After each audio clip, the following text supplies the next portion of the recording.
Hello student, आज आपको हम जो पढ़ाने जा रहे हैं वो है चैप्टर नंबर 12 एटम्स। एटम्स के बारे में पढ़ाया जाएगा। एटम्स क्या होते हैं और उसमें बेसिकली जो हम पढ़ाने वाले हैं, जिस टॉपिक की हम बात करेंगे वो टॉपिक आपका है distance of closest approach. Distance of closest approach मतलब हम किसी न्यूक्लियस से कितने क्लोज जा सकते हैं, यही आज का टॉपिक है। इसको हम एक तरह से और भी बोलते हैं estimating of size of nucleus.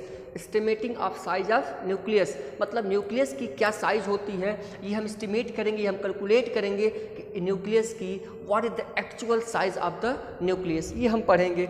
और जिसे और नॉट से रिप्रेजेंट करते हैं। किससे रिप्रेजेंट करते हैं? और नॉट से। बेसिकली किसी किसी बुकों में इसको डी से भी रिप्रेजेंट करता है। एनसीईआरटी की बुकों में देखेंगे आप स्मॉल डी से रिप्रेजेंट करता है, बट उससे कोई प्रॉब्लम वाली बात नहीं है। आप उसको और नॉट से रिप्रेजेंट कर सकते हैं या फिर किससे रिप्रेजेंट करते हैं? डी से रिप्रेजेंट कर सकते हैं। चलिए टॉपिक को शुरू करते हैं। ये हमारे पास एक न्यूक्लियस, देखिए ये हमारे पास एक न्यूक्लियस और इस न्यूक्लियस के बाहर का ये पूरा एटम हो गया आपका। चलिए अच्छी बात, बहुत अच्छी बात हमने कर दिया। यहाँ से एक अल्फा पार्टिकल को हम क्या कर रहे हैं? फेंक रहे हैं, थ्रोन कर रहे हैं। एक अल्फा पार्टिकल को यहाँ से हम इसको थ्रोन कर रहे हैं, फेंक रहे हैं। आप ये ले लीजिए। चलिए अच्छी बात है। ये अल्फा पार्टिकल्स यहाँ से फायर्ड किया जाता है, अब ये अल्फा यहाँ से जब फायर्ड होगा तो ये कुछ ऐसे ऐसे मूव करते सपोज यहाँ पहुँच जाता है, यहाँ पर। अब इनके बीच की जो डिस्टेंस है, इसी डिस्टेंस को हमने कहा था क्या? डिस्टेंस ऑफ क्लोजेस्ट अप्रोच, जिसे हम बोलते हैं और नॉट। क्या बोलते हैं? और नॉट, या फिर इसी को स्मॉल डी से भी रिप्रेजेंट करते हैं। उसमें कोई प्रॉब्लम वाली बात नहीं है। अब एक क्वेश्चन ये बनता है कि जब यहाँ से हमने इसको थ्रो किया, फायर्ड किया, तो ये न्यूक्लियस के पास जा रहा है। अच्छा, आपको पता हो, अच्छी तरह से आपको पता होगा कि न्यूक्लियस का जो चार्ज होता है वो चार्ज होता है पॉजिटिव। क्या चार्ज होता है? पॉजिटिव चार्ज होता है। और alpha, you know that's alpha के बारे में, ये क्या है? हीलियम है। हीलियम मतलब इस पर +2 चार्ज होगा, ये भी पॉजिटिव वो भी पॉजिटिव। तो दोनों अट्रैक्ट कैसे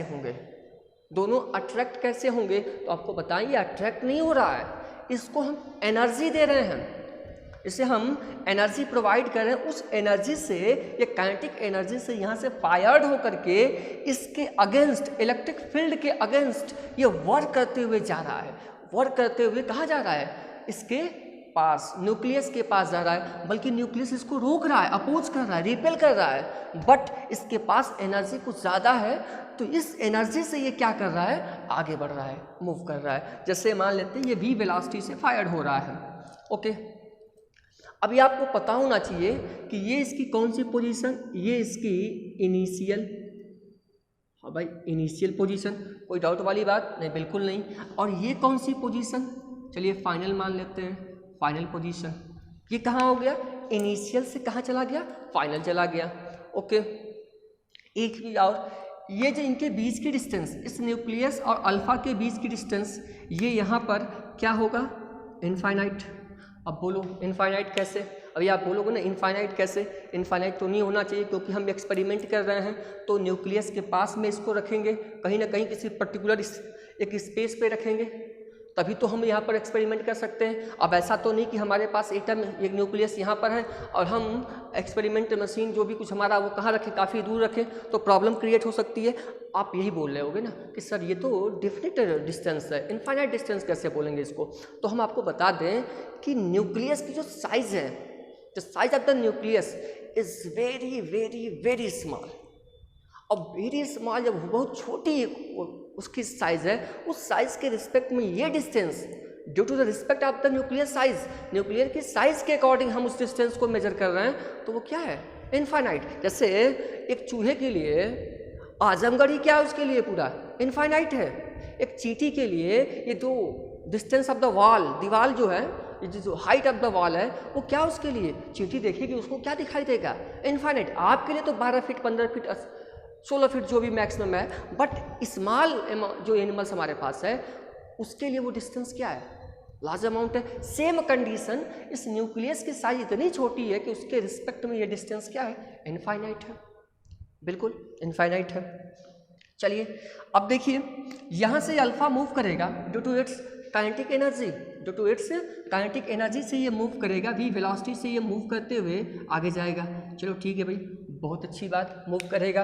अब ये जाएगा, उधर से रिपेल कर रहा, ये इसके अगेंस्ट वर्क करते करते करते करते करते करते इसकी एनर्जी क्या होगी, कहीं ना किसी ना पर्टिकुलर टाइम पर जाकर के जीरो हो जाएगी। जैसे हम मान लिया कि हमने इस पॉइंट पर जाकर के इसकी वेलोसिटी जीरो हो गई। बोलो होगी कि नहीं होगी? क्यों?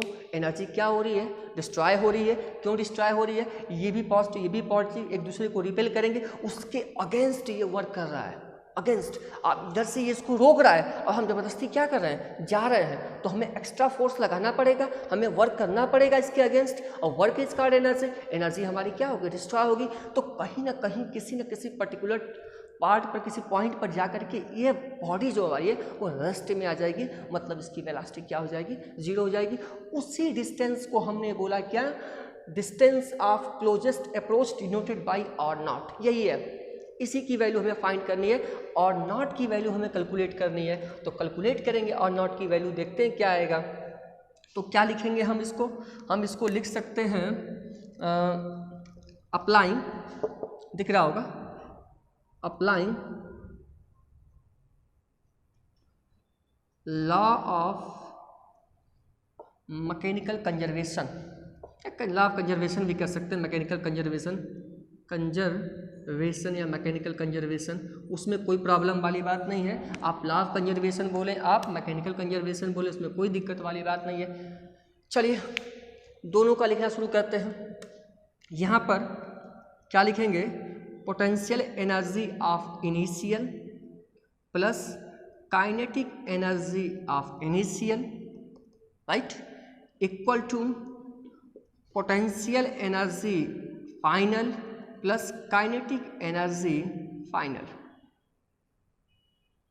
बोलो भाई ये होगा कि नहीं होगा? लॉ ऑफ कंजर्वेशन की टोटल एनर्जी यहाँ पर जो होगी वही टोटल एनर्जी यहाँ पर भी होगी। एनर्जी कंजर्व है, neither we create nor we destroy, तो दोनों की एनर्जी कंजर्व होगी। तो जो एनर्जी यहाँ पर कौन कौन सी energy, potential energy and kinetic energy, potential energy and kinetic energy. चलिए ये तो सबको ज्ञात है, सबको पता है, बच्चे को पता है।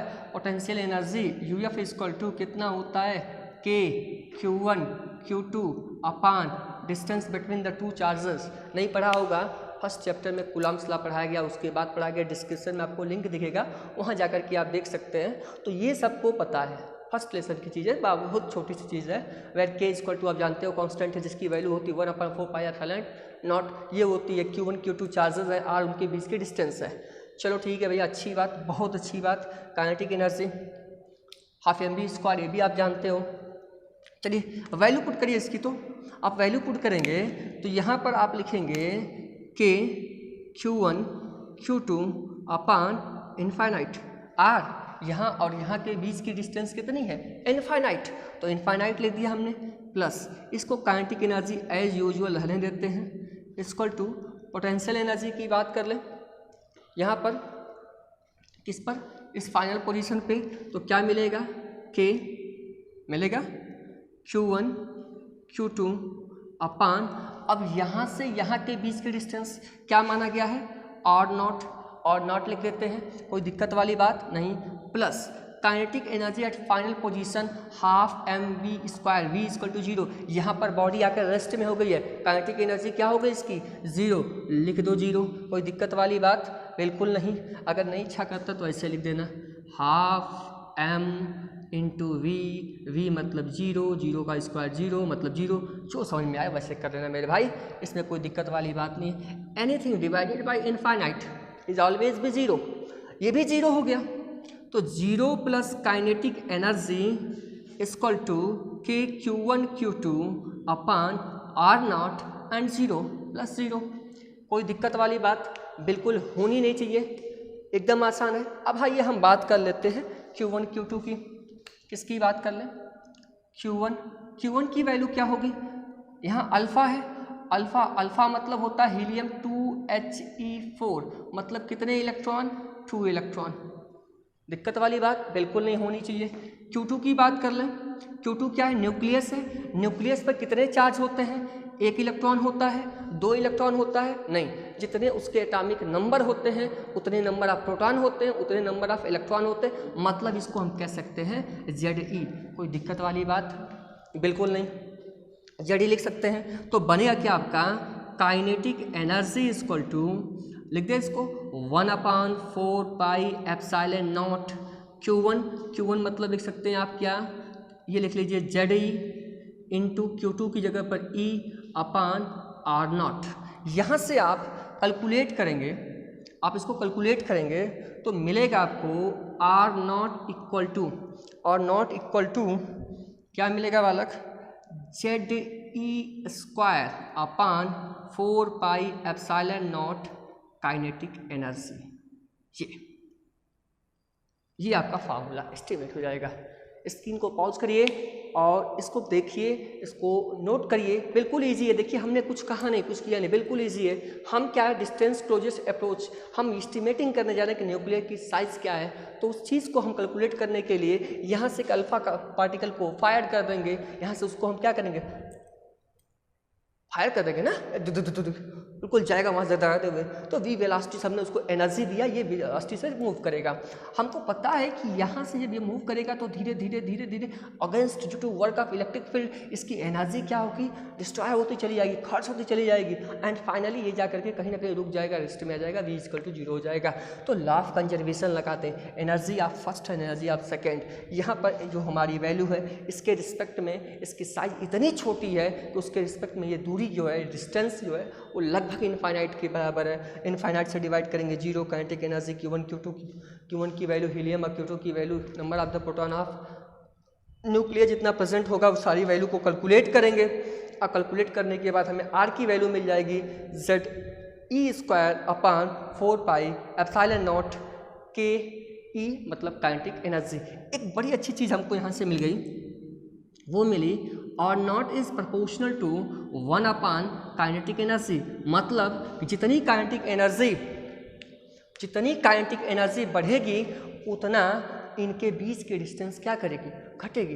एकदम प्रैक्टिकल बात है मेरे भाई, जितनी स्पीड से ये जाएगा, जितनी इसके पास लार्ज अमाउंट में एनर्जी रहेगी उतनी तेज़ी से जाएगा, तो उतना क्लोज किसके होगा, न्यूक्लियस के क्लोज होगा।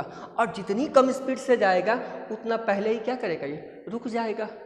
बात समझ में आ रही है? जैसे आप किसी को क्या करते हो, पानी में आप क्या करते हो, वाटर में आप किसी चीज़ को थ्रोन करते हो, फेंकते हो, तो जितनी तेज़ी स्पीड से आप थ्रोन करोगे वो उतना ही अंदर जाता है, और जितने स्लो स्पीड से आप थ्रो करोगे, जितनी कम एनर्जी आप प्रोवाइड करोगे, उतना ही वो पानी के ऊपर रहता है, उतना हाईएस्ट जो डीपेस्ट जो है वहाँ पर पहुँचता नहीं है। सेम चीज़ यहाँ पर अप्लाई है, जितनी ज़्यादा स्पीड से काइनेटिक एनर्जी से इसको फायर्ड किया जाएगा उतनी ही तेज़ी से ये न्यूक्लियर के क्या होगा, क्लोजेस्ट होगा, न्यूक्लियर के बिल्कुल पास जाएगा। ये इस फार्मूले से हमको शो हो रहा है। तो आई थिंक इसमें ऐसी कोई चीज़ नहीं थी जो आपको प्रॉब्लम क्रिएट कर दे, जो ये समझने में आपको ना आता हो। बस लॉ ऑफ कंजर्वेशन का यूज किया, दोनों एनर्जी को एक दूसरे के क्या किया, इक्वल कर दिया, उसके बाद बस कैलकुलेट किया। कैलकुलेट करने के बाद हमें जो वैल्यू मिली वो मिली R0 = Ze²/4πε0 KE kinetic energy. इसको आप ऐसे भी लिख सकते हो, ब्लैक मार्कर यूज़ कर लेते हैं, थोड़ा सा अच्छा लगेगा ना। R0 = Ze²/4πε0 1/2 हाफ mv², नहीं बोलते 1/2 mv², ये भी लिख सकते हैं। उसमें कोई बहुत बड़ी बात नहीं है। काइनेटिक एनर्जी का अगर मास पता हो, वेलोसिटी पता हो, तो सीधे सीधे mv में इसको कन्वर्ट कर देंगे, इसमें कोई दिक्कत वाली बात नहीं है।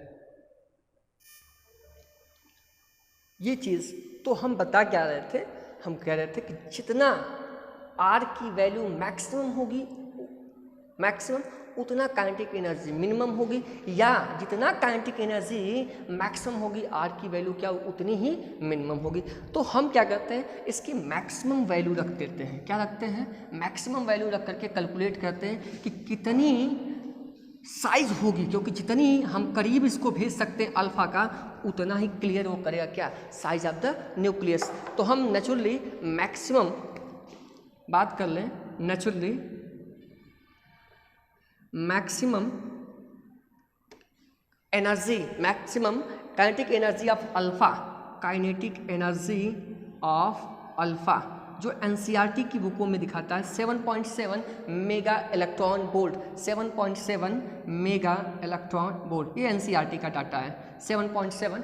ये एनसीईआरटी कहती है कि अल्फा पार्टिकल की जो मैक्सिमम वैल्यू है, मैक्सिमम जो काइनेटिक एनर्जी है वो 7.7 मेगा इलेक्ट्रॉन वोल्ट है। इससे अधिक नेचुरली इसकी वैल्यू नहीं हो सकती। हम आर्टिफिशियल कर सकते हैं, आर्टिफिशियली इसको हम कर सकते हैं, हम उसको एक्सेलरेट करके उसकी वैल्यू बढ़ा सकते हैं, बट नेचुरली जो है वो कितना होगा 7.7 मेगा इलेक्ट्रॉन वोल्ट। तो ये वैल्यू अगर हम करके इसमें कैलकुलेट करें, मान लीजिए फॉर गोल्ड की बात कर लें, atomic number for gold Z equal to 79, Z equal to 79, ये 79 हम क्या रख दें गोल्ड की एटॉमिक नंबर रख लें, और सभी जानते हैं इसमें बताने वाली कोई बात नहीं, 1/4 पाई एप्सिलॉन नॉट की वैल्यू होती है 9 10 की पावर 9। जो नहीं जानता है वो बिल्कुल नहीं जानता है, जो जानता है बहुत अच्छा, वेरी गुड, अच्छी बात। ये सारी वैल्यू अगर रख के हम कैलकुलेट करें, ये सारी वैल्यू रख के हम कैलकुलेट करें R नॉट की वैल्यू, तो अप्रॉक्स नियर अबाउट टू हमारा आता है 3 × 10 की पावर -14 मीटर, ये आता है, जिसको हम लिख सकते हैं क्या, R नॉट इक्वल टू, एक जीरो बढ़ा दें यहाँ पर, एक जीरो से मल्टीप्लाई, एक जीरो से डिवाइड, तो ये हो जाएगा 10⁻⁻15 मीटर। क्यों भाई नहीं होगा, एक जीरो से मल्टीप्लाई कर देंगे, जीरो से डिवाइड कर देंगे तो 3 से 30 हो गया, या 14 से 15 हो गया, कोई दिक्कत वाली बात बिल्कुल नहीं होनी चाहिए। अच्छा हमको पता है कि R नॉट इक्वल टू, ये सब नियर अबाउट टू है, approximate not exact is 30 Fermi. क्या भाई FM फर्मी हो सकता है ना, पता होगा ना, 1 फर्मी इक्वल टू कितना, 10 की पावर -15 मीटर, ये हर किसी को पता होगा। तो इसको हम 30 फर्मी कर सकते हैं, मतलब कि न्यूक्लियर की जो साइज़ है, जो न्यूक्लियर की जो साइज़ है वो नियर अबाउट टू 30 फर्मी से क्या है, कम है। क्यों भाई, ये अल्फा पार्टिकल क्या न्यूक्लियस के अंदर घुस जाएगा, क्या न्यूक्लियस के अंदर घुस ये इंटर कर जाएगा, बिल्कुल नहीं कर सकता, क्योंकि ये तो इसको रिपेल करेगा। तो ये बहुत कर सकता है, तो इसके क्या होगा, एकदम क्लोजेस्ट जा सकता है। सपोज डैट यहाँ से हट करके ये पहुँच सका यहाँ पर, ये डिस्टेंस हमारी कितनी हो गई 30 फर्मी, ये डिस्टेंस ये, बट इसमें तो साइज क्या है न्यूक्लियस की, यही तक है। इसका मतलब कि हमारा अल्फा पार्टिकल एकदम क्लोज हो सकता है, बट उसके अंदर इंटर नहीं कर सकता। मतलब एक्चुअल जो साइज होगी न्यूक्लियस की वो 30 फर्मी से क्या होगी, कम होगी, 30 फर्मी से ज़्यादा नहीं हो सकती। जब भी होगी तो 30 फर्मी से क्या होगी, नियर अबाउट टू क्या होगी, कम होगी, कभी भी मैक्सिमम हो सकती नहीं है, because the alpha can not be इंटर्स in the nucleus, nucleus के अंदर इंटर नहीं कर सकता, उसके अंदर घुस नहीं सकता, उधर से वो तो रिपेल करेगा उसको, तो ये उसके क्लोजेस्ट होकर के वापस आएगा। ये डिस्टेंस हमने 30 निकाला है, तो सोचो उससे पहले तो न्यूक्लियस है, तो उससे क्या होगी, डिस्टेंस मिनिमम होगी, मैक्सिमम नहीं हो सकती, कभी नहीं हो सकती, ये जान लीजिए आप। बाद में एक्सपेरिमेंट में निकाला गया, फॉर एक्सपेरिमेंट, जो गोल्ड का एक्चुअल जो न्यूक्लियस साइज है, गोल्ड का जो एक्चुअल न्यूक्लियर साइज है वो नियर अबाउट टू 6 फर्मी है। कितना है, 6 फर्मी, 6 फर्मी, कितना हमने 30 फर्मी, मतलब ये गोल्ड की जो एक्चुअल न्यूक्लियर साइज है वो 6 फर्मी, जो इससे कम है। तो ये होता है, जितनी काइनेटिक एनर्जी आप ज़्यादा करोगे उतनी क्लोजेस्ट जाएगा ये, और क्लोजेस्ट जाएगा उतना ही हमें न्यूक्लियर का एग्जैक्ट साइज पता चलेगा। तो हमने क्या किया कि मैक्सिमम हमने इसको काइनेटिक एनर्जी दे करके इसको हमने एक्सपेरिमेंट किया और सारी वैल्यू को रख कर कैलकुलेट किया, तो इसकी वैल्यू लगभग आई 3 × 10 की पावर -14 मीटर, जिसको हम लिख सकते हैं 30 × 10 की पावर -15 मीटर। ये सब कोई जानता है यार, 10 से मल्टीप्लाई, 10 से डिवाइड, ये सब कोई किसी को पता है। फिर हमें पता है 10 की पावर -15 मीटर को फर्मी में कन्वर्ट करने के लिए 10 की पावर, ये लिख दें 1 फर्मी इक्वल टू 10 की पावर -15 मीटर। बताओ क्या क्या लिखवाते हो मुझसे, इतनी आसान सी चीज़ें मुझसे लिखवाते हो। तो ये हो गया 10 की पावर -15 की जगह पे फर्मी कन्वर्ट कर दिए, और नॉट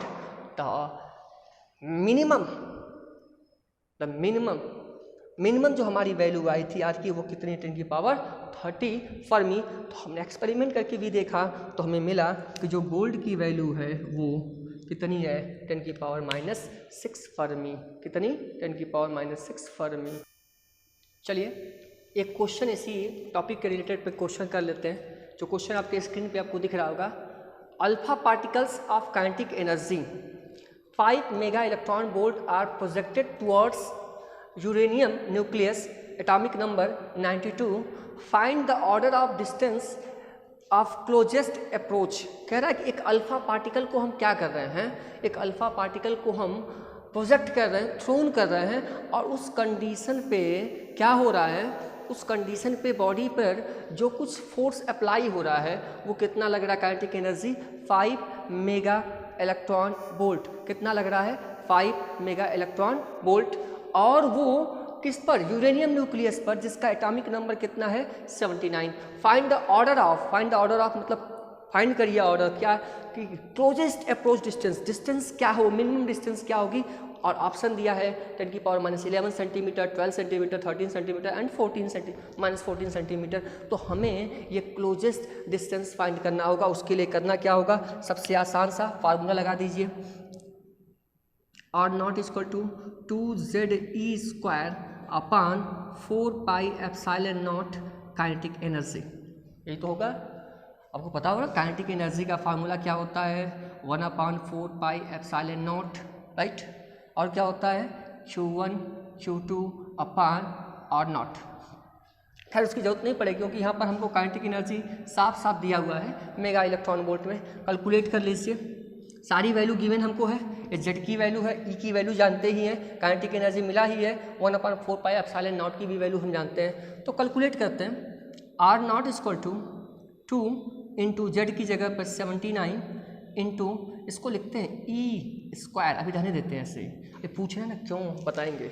अच्छा ये देखो क्या है 1/4πε0। ये देखो कन्फ्यूजन मत होना, मैं देखो क्या लिखूंगे, ये 1/4πε0 की वैल्यू होती 9 तो ये भी तो 1/4π है। इसका मतलब कि ये जो वैल्यू है कितना 9, ये ऊपर जाएगा 9 ये समझ में आया बात।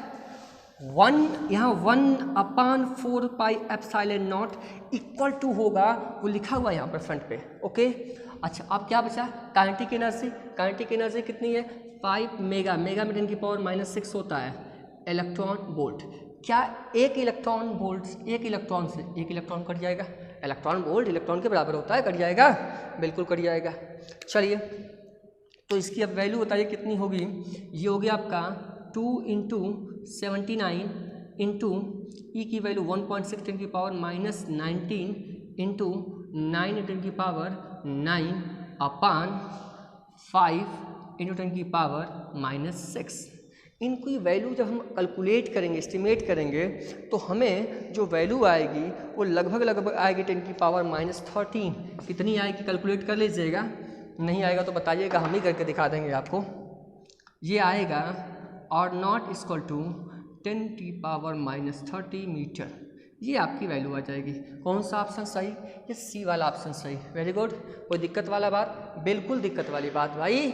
ये क्या है सब सेंटीमीटर, सीजीएस, और हमने किस में निकाला, एसआई में निकाला। यही कन्फ्यूजन हो जाती है, हम कैलकुलेट करते हैं और आंसर मिलने के बाद हम तुरंत क्या करते हैं, टिक कर देते हैं। ये नहीं करना है आपको देखना है कि हम एसआई में चल रहे हैं, सारी वैल्यू एसआई में आ रही है तो वैल्यू भी एसआई में आएगी, और हमको सीजीएस में दिया है, कन्वर्ट करेंगे सीजीएस में, 10 की पावर कितना हो जाएगा 100 से डिवाइड करेंगे, ये 10⁻11 सेंटीमीटर होगा। इसका मतलब कि ये सी वाला ना हो करके बल्कि कौन सा होगा, ए वाला होगा। ये छोटी छोटी चीज़ों को आपको ध्यान में रखना होगा।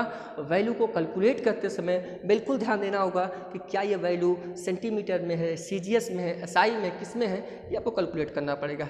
देख लीजिए पूरा कुछ किया नहीं हमने, बिल्कुल आसान सा क्वेश्चन था, आसान तरीके से सॉल्व कर दिया, ठीक है। और सारी वैल्यू को पुट करने के बाद हमने सारी वैल्यू इस पर रखने के बाद कैलकुलेशन करने के बाद हमें जो वैल्यू मिली वो मिली 10⁻13 मीटर, जिसको हमने सीजीएस में कन्वर्ट किया 10⁻11 मीटर। ऑप्शन नंबर ए सही है, ओके। एनी प्रॉब्लम नहीं।